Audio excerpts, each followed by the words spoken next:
He acts so holy. I mean, he made love to every girl in every city in America, and he had AIDS. And when he had those AIDS, I went to my synagogue and I prayed for him. I hoped he could live and be well. I didn't criticize him. I could have. Is he an example for children? Those AIDS. I'm pretty sure Magic Johnson has HIV for the longest time, and there's a lot of things that you could take away from what Donald Sterling said in his attempted apology, but I'll start with you, Wheeler. What was your impression after hearing the quote-unquote apology? Well, if he's trying to make himself into a sympathetic figure, it's absolutely not working. To me, it's the ramblings of an old man. You've heard the excuses come out that he's battling dementia, he's battling cancer. Anything's trying to be spun right now in his favor. But to that interview last night specifically, I don't know how it just all turned into Magic Johnson. Definitely. I just scratched my head, because if he's looking for sympathy, picking a fight or continuing this war of words against Magic Johnson, who's going to appear on AC360 tonight, by the way, it makes no sense, because it's not going to win over the players. It's not going to win over the NBA family, which he claims he's part of. I'm just not getting where he's trying to take this. I don't think he's getting proper PR. And once again, I'll just say this. It's ramblings of an old man, an old senile man. He just, he doesn't see what is fundamentally problematic about what he said. He's too rich. As the owner of a team of black players. Yep. He doesn't even see that connection between what he said and the team that he owns, and why it is so problematic in that context. I mean, if you don't see that, then any apology to me it doesn't even make sense, because he doesn't really see what the issue is. He claimed he gives them cars and homes. He gives it to them. I know, but even if he apologized, because I think that we'll all agree that last night wasn't a real apology. Even if he apologized, nothing happens, because the only way this situation ends is when Donald Sterling is out of the NBA, because the NBA players will not play in a league where Donald Sterling is an owner. So that's the only way that this ends. It's going to go to court. It's going to go through lawsuits, and the players won't stop until this man's out. He's got to go. And how dare he speak about Magic Johnson like this? Magic Johnson is the reason why Sterling has made millions of dollars in the NBA. Magic set the course along with Larry Bird, and other people contributed, but Magic was this face of the NBA. As a child, that's why I got into basketball. Magic is my childhood hero, and how Sterling keeps bringing Magic's name up in this, probably because to him, Magic's the guy who's going to end up with the franchise, and I think that's why he's doing this. He keeps on bringing it up, but this was his one and only public interview.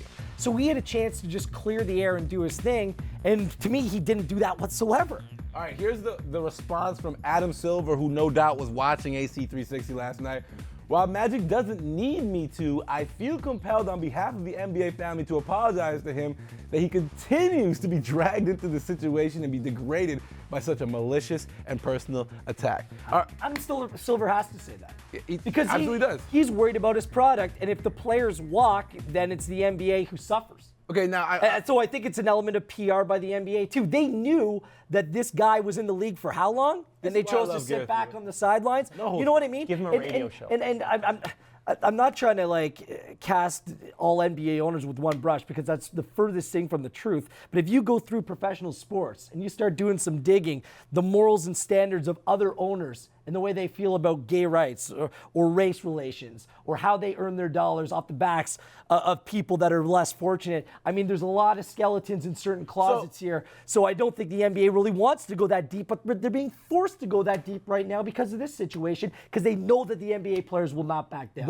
So we've all known, well, I was aware of, but a lot of people knew about Donald Sterling's views prior to this happening. So what was the tipping point? Was it the fact that the Clippers lost sponsors? Was the money the tipping point for this hardline stance against racism? The second this came out, there had to be action. This was the straw that broke the camel's back. What he said is completely unacceptable, and in today's culture, how quickly it got out to the world, there had to be a swift reaction, and I think that's what Adam Silver has done. I don't I think you're But kind of why? saying he had to do He it. had to because of the players. Good. Their I'm union upset was at the players. I'm That's mad their- at the players. They were served up a John Carlos moment. They were served, like, to me, my heroes were the Muhammad Ali's, Rosa Parks.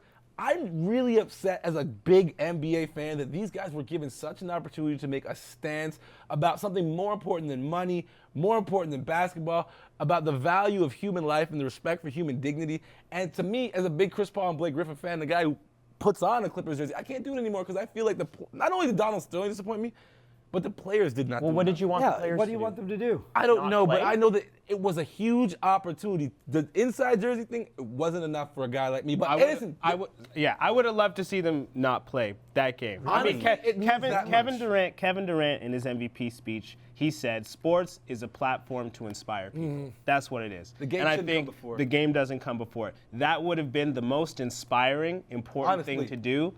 Would have been to not. you play want that to game. teach This isn't over. 10-year-olds about responsibility? Do that. But this isn't over.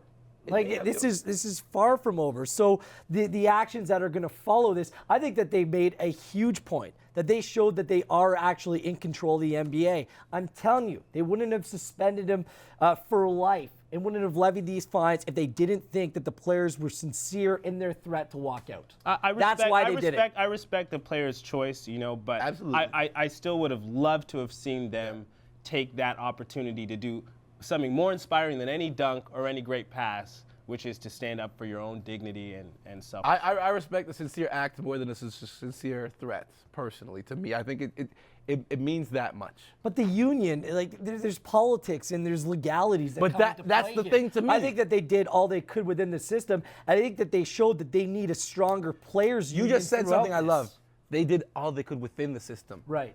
So the system that But I don't think that they're structured to make that. Obviously, everyone. human was beings aren't united. built in a system. We can exist outside systems. They had a right to do something In a system as an where you're individual. making millions upon millions of dollars. To Again, it play comes back to sport. the They money. played. It comes They back played to a the money. basketball game. I think they would have been punishing themselves to not go out and play this game, which is their dream come true, to play basketball every day, and especially in a playoff game where they're chasing the NBA championship. I think there is still time for the players, for everybody affected by this, to make a statement. I mean, if we go into the next season, the 2014-2015 season, and Sterling is still kind of has some sort of impact on the team, maybe the league makes a statement by not scheduling any games with the Clippers and maybe abolishes the team from existing and sends the players to other teams. Maybe a statement can be made like that at that point. But for the players to not play in that game, I think that they're only punishing themselves. Hey, listen, we're going to agree to disagree on this one, and that's the beauty of this show and the beauty of sports. I have lost no respect for those guys, but I wish they did something different. But we'll be back on the Hangout.